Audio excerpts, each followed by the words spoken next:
नमस्कार। आज के इस खास विश्लेषण में आपका बहुत बहुत स्वागत है। आज हम जिस विषय पर चर्चा करने वाले हैं ना, यकीन मानिए वो कोई आम कहानी या किस्सा नहीं है। आज हम सीधे गोता लगाने वाले हैं एक बेहद ही स्याह, रोंगटे खड़े कर देने वाली एक ऐसी लोक कथा में जिसे काक तंत्र कहा जाता है। लालच और खौफ की एक ऐसी दास्तान जिसे सुनकर शायद आज रात आपको नींद ना आए। ये कहानी है कानपुर की तंग पुरानी गलियों में रहने वाले एक हताश और कर्ज के बोझ तले दबे इंसान की। अजितेश नाम का एक ऐसा शख्स जिसने रातों रात बेशुमार दौलत पाने की अंधी चाहत में एक ऐसा खौफनाक सौदा कर लिया जिसकी कीमत उसे अपनी ही खून और अंततः अपने परिवार की सांसों से चुकानी पड़ी। इस पूरे सफर में हम ये समझने की कोशिश करेंगे कि कैसे हताशा और गरीबी एक इंसान को उन खौफनाक अंधेरों में धकेल देती है जहां से वापसी का कोई दरवाजा नहीं होता। तो चलिए बिना किसी देरी के इस रूह कंपा देने वाले सफर की शुरुआत करते हैं। अब जरा एक पल के लिए रुकिए और खुद से एक सवाल पूछिए। क्या अपनी फूटी किस्मत को बदलने के लिए कोई इंसान अपने ही खून की कीमत चुका सकता है? सुनने में ये बात जितनी अजीब और नामुमकिन लगती है ना, गहराई में उतरने पर यह उतनी ही डरावनी महसूस होती है। लेकिन अजितेश के लिए ये कोई ख्याली पुलाव नहीं था, बल्कि एक कड़वी और जीती जागती सच्चाई बन चुका था। कानपुर के गोविंद नगर इलाके में अपनी पत्नी सुनीता और 5 साल के छोटे से बेटे के साथ रहने वाला अजितेश अपनी रोजमर्रा की जिंदगी से पूरी तरह हार चुका था। उसका कपड़े का एक छोटा सा गोडाउन था जो पूरी तरह से ठप पड़ चुका था। आमदनी कुछ थी नहीं और ऊपर से एक ऐसा भारी कर्ज जो किसी विशाल अजगर की तरह हर गुजरते दिन के साथ उसकी सांसें घोंट रहा था। और पता है सबसे ज्यादा क्या चुभता था? उसका सगा बड़ा भाई सुरेश लखनऊ का एक बहुत बड़ा और रईस बिजनेसमैन था। जब भी वो अजितेश से मिलने आता तो उसकी आंखों में एक तरस होता था। वो तरस, वो बेबसी भरी निगाहें किसी भी इंसान को अंदर ही अंदर दीमक की तरह खा जाती हैं। और सच कहूं तो यही वो सबसे कमजोर पल होता है जहां इंसान अपनी किस्मत को बदलने के लिए किसी भी कीमत पर किसी भी हद तक जाने के लिए तैयार हो जाता है।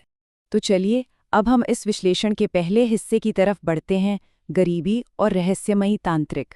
जरा उस मंजर की कल्पना कीजिए। सर्दियों की एक ठिठुरती हुई और भयानक धुंध भरी रात थी। कानपुर की उस बस्ती की सूनी गलियों में मानो मौत जैसा सन्नाटा पसरा हुआ था। कड़ाके की ठंड में कोई परिंदा भी बाहर नहीं था। और तभी उस घने सफेद कोहरे को चीरते हुए एक बेहद रहस्यमयी और अजीब सी आकृति उभर कर सामने आती है। वो एक बूढ़ा तांत्रिक था। उसकी कमर पूरी तरह झुकी हुई थी, चेहरे पर झुर्रियों का एक गहरा जाल बिछा था। लेकिन सबसे ज्यादा खौफनाक बात क्या थी पता है? उसके दोनों कंधों पर एक एक विशाल काले रंग का कौवा बैठा हुआ था। सर्दी की उस गहरी काली धुंध में तांत्रिक और उसके उन दोनों कौवों की छोटी छोटी मोतियों जैसी आंखें एक अजीब सी डरावनी चमक दे रही थीं। वो तांत्रिक उस सन्नाटे से भरी बस्ती में अपनी भारी और गूंजती हुई आवाज में बस एक ही बात चिल्ला रहा था, अपनी फूटी किस्मत को बदलो। अगर अपनी फूटी किस्मत बदलनी है तो मेरे पास उसका अचूक उपाय है। मोहल्ले के लोग डर के मारे अपनी रजाई में दुबके रहे। किसी की भी खिड़कियों से बाहर झांकने तक की हिम्मत नहीं हुई। लेकिन अजितेश, उसकी आंखों में उस रात नींद नहीं थी। वो अपने उस टूटे और सीलन भरे मकान की छत को घूरते हुए सिर्फ और सिर्फ अपनी बर्बादी के बारे में सोच रहा था।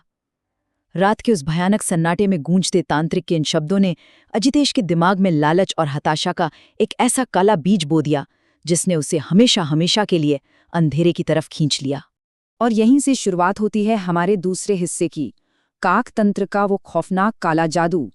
अगली सुबह अभी कोहरा पूरी तरह से छंटा भी नहीं था कि अजितेश बिना किसी को कुछ बताए पागलों की तरह उस तांत्रिक की खोज में निकल पड़ा। उसे बस किसी भी तरह हर हाल में अपनी किस्मत बदलनी थी। ढूंढते ढूंढते बस्ती के बाहर एक सुनसान और वीरान खंडर में उसे वो तांत्रिक मिल ही गया। जब अजितेश वहां पहुंचा तो उसने जो देखा वो हैरान करने वाला था। तांत्रिक के कंधों पर वो दोनों कौवे बिल्कुल वैसे ही बुत बनकर बैठे थे, मानो रात भर वो अपनी जगह से 1 इंच भी हिले ना हो। अजितेश ने रोते हुए, गिड़गिड़ाते हुए अपनी सारी परेशानियां, अपनी गरीबी का सारा दर्द उस तांत्रिक के सामने उगल दिया। तांत्रिक कुछ देर तक बिल्कुल चुप रहा। वो बस अपनी उन अजीब आंखों से अजितेश को घूरता रहा और फिर उसने एक बिल्कुल स्पष्ट, रूह कंपा देने वाली चेतावनी दी। उसने धीमी लेकिन चुभने वाली आवाज में कहा, कौवे पितृलोक के दूत हैं, जिंदा और मुर्दा लोगों की दुनिया के बीच का दरवाजा, और याद रखना ये कभी माफ नहीं करते। तांत्रिक ने उसे समझाया कि काकतंत्र के इस प्राचीन विद्या से अगर इन दूतों को साध लिया जाए तो वो रातों रात दौलत की बारिश कर सकते हैं। लेकिन, और ये एक बहुत बड़ा लेकिन था, ये काला जादू बिना किसी गलती के पूरी तरह से अनुशासन मांगता है, और उससे भी बड़ी बात, ये रोज ताजे इंसानी खून की बलि मांगता है। अब देखिए, ये कोई आम पूजा पाठ या मंत्र जाप तो था नहीं। इसके 3 बहुत ही कड़े और सच कहूं तो बेहद क्रूर नियम थे। पहला नियम, अजितेश को रोज सुबह सूरज उगने से ठीक पहले उठकर किसी धारदार चीज से अपनी ही उंगली काटनी होगी। वो भयानक दर्द रोज सहना होगा। दूसरा नियम, उस बहते हुए ताजे और गर्म खून को अनाज के दानों में तब तक मिलाना होगा जब तक कि वो सारे दाने पूरी तरह से लाल न हो जाएं। और अंतिम नियम, उन खून से सने दानों को घर की छत पर जाकर खामोशी से कौवों को खिलाना होगा। तांत्रिक ने अजितेश की आंखों में आंखें डालकर बहुत ही साफ शब्दों में कहा था कि अगर एक दिन, सिर्फ एक दिन की भी चूक हुई ना, तो ये सिद्धि उसी पल टूट जाएगी, और फिर जो तबाही उसके परिवार पर आएगी उसे दुनिया का कोई भगवान भी नहीं रोक पाएगा। अब आप सोचिए, कोई भी होशमंद इंसान ऐसे खूनी समझौते से तुरंत पीछे हट जाता, लेकिन गरीबी और हताशा से पूरी तरह अंधा हो चुका अजितेश इस खौफनाक डील के लिए बिना एक पल भी सोचे तुरंत तैयार हो गया। और जानते, सबसे ज्यादा हैरान करने वाली बात क्या थी? काकतंत्र का असर। वो असर इतना भयानक और तेज था कि खुद अजितेश को भी अपनी आंखों पर यकीन करना मुश्किल हो रहा था। जरा तुलना करके देखिए। एक तरफ था अजितेश का वो कल तक का जीवन, एक बहुत बड़ा ना चुकाने लायक कर्ज और वो सीलन भरा डूबता हुआ छोटा सा गोडाउन, और दूसरी तरफ सिर्फ एक हफ्ते के बाद का नजारा, उसकी 3 साल से अटकी हुई एक बहुत बड़ी कपड़ों की डील अचानक से क्लोज हो गई, बिना किसी ठोस वजह के। हर तरफ से उसके पास बेशुमार पैसा बरसने लगा। अजितेश रोज सुबह जल्दी उठता, बिना उफ किए अपनी उंगली पर ब्लेड चलाता, वो खूनी प्रक्रिया दोहराता, और उसका नतीजा ये था कि उसकी दौलत दिन दुगनी और रात चौगुनी रफ्तार से बढ़ रही थी। देखते ही देखते कुछ ही समय में उसने शहर के एक पॉश इलाके में एक आलीशान नया घर खरीद लिया। उसकी पत्नी सुनीता के चेहरे पर सालों के लंबे संघर्ष के बाद आखिरकार सुकून की एक मुस्कान लौट आई थी। ऐसा लग रहा था मानो सब कुछ एकदम परफेक्ट है। वो काला जादू अपना काम बिल्कुल सही तरीके से कर रहा था। लेकिन कहानी यहीं खत्म नहीं होती। अब हम इस दास्तान के तीसरे और सबसे डरावने मोड़ पर आते हैं, एक भयानक भूल। हम इंसानों की फितरत भी कितनी अजीब होती है ना? सुख, समृद्धि और ढेर सारा पैसा अक्सर अपने साथ एक बहुत ही खतरनाक बीमारी लेकर आते हैं, अहंकार और भूलने की बीमारी। कई साल बीत गए, अजितेश अब उस शहर का कोई मामूली व्यापारी नहीं था, बल्कि एक बेहद रईस और नामी इंसान बन चुका था। शानदार लग्जरी गाड़ियां, दर्जनों नौकर चाकर, ऐशो आराम की इस चकाचौंध ने उसे पूरी तरह से अंधा कर दिया था। वो भूल गया कि ये सब उसे कैसे मिला था। जो खूनी अनुष्ठान कभी उसकी सुबह की सबसे पहली और सबसे सख्त जरूरत हुआ करता था, वो दौलत के नशे में चूर होने के बाद रोज की बजाय हफ्ते में सिर्फ एक बार होने लगा। और फिर जैसे जैसे समय बीतता गया, एक दिन वो पूरी तरह से बंद हो गया। एक सुबह वो छत पर दाना डालना भूल गया। उसे लगा क्या ही फर्क पड़ता है। फिर दूसरी सुबह भी वो नहीं गया, और फिर तीसरी सुबह। अजितेश ने अहंकार में आकर उस अलौकिक खूनी समझौते को हमेशा के लिए तोड़ दिया था। उसने उन पितृलोक के दूतों को भुला दिया था, और जैसा कि उस तांत्रिक ने साफ साफ कहा था, वो कभी किसी को भी माफ नहीं करते। अनुशासन और नियम टूट चुका था, और इसके तुरंत बाद विनाश का एक ऐसा खौफनाक सिलसिला शुरू हुआ जिसने अजितेश की रूह कंपाकर रख दी। तबाही कोई रातों रात नहीं आई, बल्कि वो एक एक करके उसके करीब पहुंची। पहले हफ्ते अजितेश की नई लग्जरी कार के ठीक बोनेट पर रोज एक विशाल काला कौवा आकर बैठने लगा। वो अपनी तेज चोंच से कार के शीशे पर खटखट करता, मानो उसे घूरते हुए कोई बहुत ही भयानक चेतावनी दे रहा हो। दूसरे हफ्ते खौफ और बढ़ गया। रोज सुबह उनके आलीशान घर के मेन गेट के ठीक सामने एक मरा हुआ कौवा पड़ा मिलने लगा, और डरावनी बात ये थी कि उसका खून बिल्कुल ताज़ा होता था। तीसरे हफ्ते तक आते आते तो मानो अजितेश पर आसमान ही टूट पड़ा। उसकी सबसे बड़ी करोड़ों की डील अचानक कैंसिल हो गई। उसका सबसे करीबी और भरोसेमंद पार्टनर उसका सारा पैसा लेकर रातों रात फरार हो गया, और उसी रात उसके सबसे बड़े गोडाउन में एक रहस्यमयी और भयानक आग लग गई। सब कुछ जलकर खाक हो गया। ऐसा लग रहा था मानो कोई अदृश्य शैतानी शक्ति चुन चुनकर, मजे ले लेकर उसकी तिजोरी खाली कर रही हो। और चौथे हफ्ते का अंजाम जरा देखिए। नए कर्जदारों की धमकियों और मौत के खौफ से बचने के लिए रात के घुप अंधेरे में अजितेश और उसका परिवार चुपचाप अपना थोड़ा बहुत बचा हुआ सामान उठाकर वापस उसी पुराने खस्ताहाल सीलन भरे घर में लौटने पर मजबूर हो गए। वो वहीं आ गिरा था जहां से उसने शुरुआत की थी। लेकिन अगर आपको लग रहा है कि उस पुराने घर में लौटना उनके लिए किसी राहत या नई शुरुआत का मौका था, तो आप बिल्कुल गलत हैं। सच तो ये है कि ये असली खौफ का बस एक आगाज था। जब अगली सुबह सूरज निकलने के बाद अजितेश ने हिम्मत करके उस पुराने घर के दरवाजे से बाहर झांका, तो जो नज़ारा उसने देखा उससे उसके गले में सांसें अटक गईं। उसका पूरा शरीर बर्फ की तरह सुन्न और ठंडा पड़ गया। घर की छत पर, दरवाजे की चौखट पर, बालकनी की जंग लगी रेलिंग पर और घर से सटी हुई उस पीपल की सूखी डाली पर, हर जगह कोने कोने में सिर्फ और सिर्फ कौवे बैठे थे। 10-20 नहीं बल्कि सैकड़ों कौवे। और पता है सबसे ज्यादा डरावनी बात क्या थी? उनमें से कोई एक भी कौवा आवाज नहीं कर रहा था। वहां बिल्कुल शमशान जैसी शांति थी। वे बिना हिले, बिना पंख फड़फड़ाए, बस अपनी उन मोतियों जैसी काली आंखों से एकटक सिर्फ और सिर्फ अजितेश को घूर रहे थे, जैसे वे सालों से वहीं बैठकर बस उसी के लौटकर आने का इंतजार कर रहे थे। और ये दहशत सिर्फ घर के बाहर की दीवारों तक ही सीमित नहीं रही, बल्कि वो खामोशी से घर के अंदर, उनके परिवार के जहन में, उनकी आत्मा में घुस चुकी थी। अजितेश का बेटा, जो अब 15 साल का एक नौजवान हो चुका था, अचानक से पूरी तरह से खामोश रहने लगा। उसने किसी से भी बात करना, यहाँ तक कि खाना पीना तक छोड़ दिया। अगर कोई उससे बात करने की जरा सी भी कोशिश करता, तो वो अजीब सी जानवरों जैसी आवाज में गुर्राने लगता। वो दिन भर अपने कमरे में बैठा अपनी ड्राइंग कॉपी में सिर्फ काले रंग के क्रेयॉन से अजीबोगरीब, विकृत और डरावने कौवे बनाता रहता। और वो इतनी बेदर्दी और गुस्से से वो क्रेयॉन पन्नों पर रगड़ता कि रगड़ते रगड़ते उसके अपने ही हाथ पूरी तरह से काले पड़ चुके थे। लेकिन इन सब में सबसे भयानक रात तो वो थी जब अजितेश थका हारा सोने के लिए गया और कपड़े बदलते वक्त अचानक उसकी नजर शीशे में अपनी परछाई पर पड़ी। उसकी गर्दन पर गहरे खूनी नीले रंग के निशान छपे हुए थे। ये कोई आम निशान नहीं थे, ये बिल्कुल किसी तेज चोंच और नुकीले पंजों के निशान थे। वो डर के मारे चीख पड़ा। उसे समझ ही नहीं आ रहा था कि एक अंदर से बंद कमरे में सोते हुए आखिर ये खौफनाक निशान उसकी गर्दन पर कब और कैसे छप गए। इस दहशत ने अजितेश को पागलपन की कगार पर ला खड़ा किया था। उसे समझ आ गया था कि उसके पास वक्त बहुत कम है। वो अपनी आखिरी उम्मीद में भागता और हाफता हुआ उसी बस्ती के बाहर वाले खंडर में पहुंचा जहां वो बूढ़ा तांत्रिक रहा करता था। वो उससे माफी मांगना चाहता था, कोई उपाय पूछना चाहता था। लेकिन वहां पहुंचते ही उसके पैरों तले से मानो जमीन ही खिसक गई। वो शक्तिशाली तांत्रिक जमीन पर अधमरा पड़ा था, खून से लथपथ।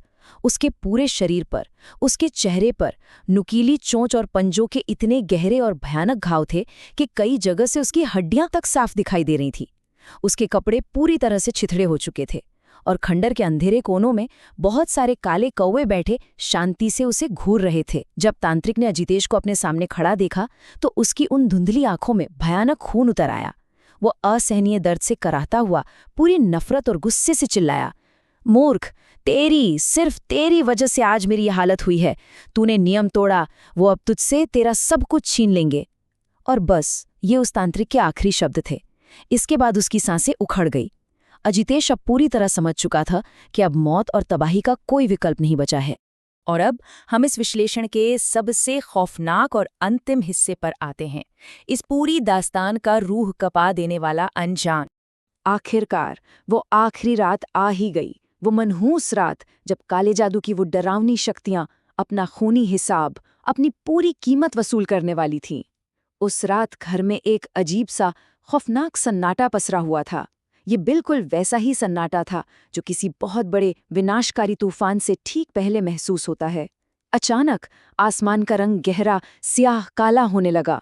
चांद की वो हल्की सी रोशनी भी पूरी तरह से छुप गई। पहले आसमान से एक कौवा नीचे आया, फिर 10 आए, फिर 100 और फिर देखते ही देखते इतने हजारों कौवे आसमान से नीचे उतरे कि रात का वो अंधेरा और भी ज्यादा घना और दमघोटू हो गया। हजारों काले पंखों की वो डरावनी फड़फड़ाहट और उनकी कर्कश कान फाड़ देने वाली चीखें एक साथ मिलकर उस मोहल्ले की खामोश हवा को बुरी तरह चीर रही थीं। अजितेश का वो पूरा का पूरा घर उस डरावने काले और खूनी झुंड से चारों तरफ से पूरी तरह घिर चुका था। और तभी उस भारी शोर के बीच घर के अंदर से एक दिल दहला देने वाली चीख गूंजी। ये अजितेश की पत्नी सुनीता थी, जो अपने 15 साल के बेटे के कमरे से पागलों की तरह चीख रही थी। अजितेश भागता व गिरता पड़ता उस कमरे में पहुंचा। वहां का दृश्य किसी भयानक, खौफनाक बुरे सपने से भी बदतर था। उसका 15 साल का बेटा बिस्तर पर बुरी तरह से छटपटा रहा था, लेकिन ये कोई आम बीमारी का दौरा नहीं था। उसका पूरा शरीर ऐसे अजीबोगरीब तरीके से ऐंठ रहा था, जैसे मरते समय कोई कौवा अपने पंख फड़फड़ाता है। उसकी गर्दन की नसें एकदम तन गई थीं। लेकिन जैसे ही अजितेश कमरे में दाखिल हुआ, वो लड़का अचानक से बिल्कुल शांत हो गया, एक झटके में। और जब उस लड़के ने धीरे से अपनी पलकें उठाईं, तो उसकी आंखें भयानक रूप से बिल्कुल खून जैसी लाल हो चुकी थीं। उन आंखों में अब एक बेटे की या किसी भी इंसान की भावना का नामोनिशान तक नहीं बचा था। और फिर उसके बाद जो हुआ, उसकी कल्पना मात्र किसी भी इंसान के दिमाग को सुन्न कर सकती है। अजितेश के देखते ही देखते उसके उस जवान बेटे का चेहरा बहुत तेजी से काला पड़ने लगा। उसके चेहरे की त्वचा सूख कर सिकुड़ने लगी। उसके चेहरे के अंदर से हड्डियों के खटकने और टूटने की खौफनाक आवाजें आने लगीं। और पलक झपकते ही उसके होंठ बुरी तरह से खिंचकर एक असली, खौफनाक और नुकीली चोंच में बदल गए। यकीन मानिए, वो अब एक इंसान का बच्चा नहीं रहा था। वो उस पितृलोक के श्राप का एक जिंदा, खौफनाक हिस्सा बन चुका था। और उसी खौफनाक, अमानवीय रूप में एक भयानक, कर्कश चीख मारते हुए उसने सीधा अपने ही पिता अजितेश की गर्दन पर एक जानलेवा हमला कर दिया। जैसे ही उस लड़के ने अपने पिता की गर्दन पर अपने दांत, या यूं कहें कि अपनी वो नुकीली चोंच गड़ाई, ठीक उसी पल घर के बाहर मंडरा रहे उन सैकड़ों कौवों का वो विशाल काला झुंड कमरे की खिड़की के मोटे कांच और लकड़ी के दरवाजे को बुरी तरह तोड़ता हुआ अंदर घुस आया, बिल्कुल एक काले बवंडर की तरह। पल भर में ही पूरे कमरे में सिर्फ काले पंख, धूल और ताजे खून की गंध फैल गई। उन अनगिनत भूखे कौवों ने अजितेश को चारों तरफ से घेर लिया, उसे जमीन पर गिरा दिया और एक जिंदा इंसान के शरीर से बेरहमी से उसका मांस नोचने लगे। उनकी वो नुकीली चोंचें, उनके वो पंजे उसे जिंदा ही खा रहे थे। कमरे के कोने में खड़ी सुनीता इस भयानक खौफ से पूरी तरह सुन्न हो चुकी थी। वो बस कांपती रही और बेतहाशा चीखती रही। लेकिन कौवों की वो खूनी दावत तब तक नहीं रुकी, जब तक अजितेश की हड्डियों से उसकी आखिरी सांस और उसके शरीर का आखिरी कतरा खून खत्म नहीं हो गया।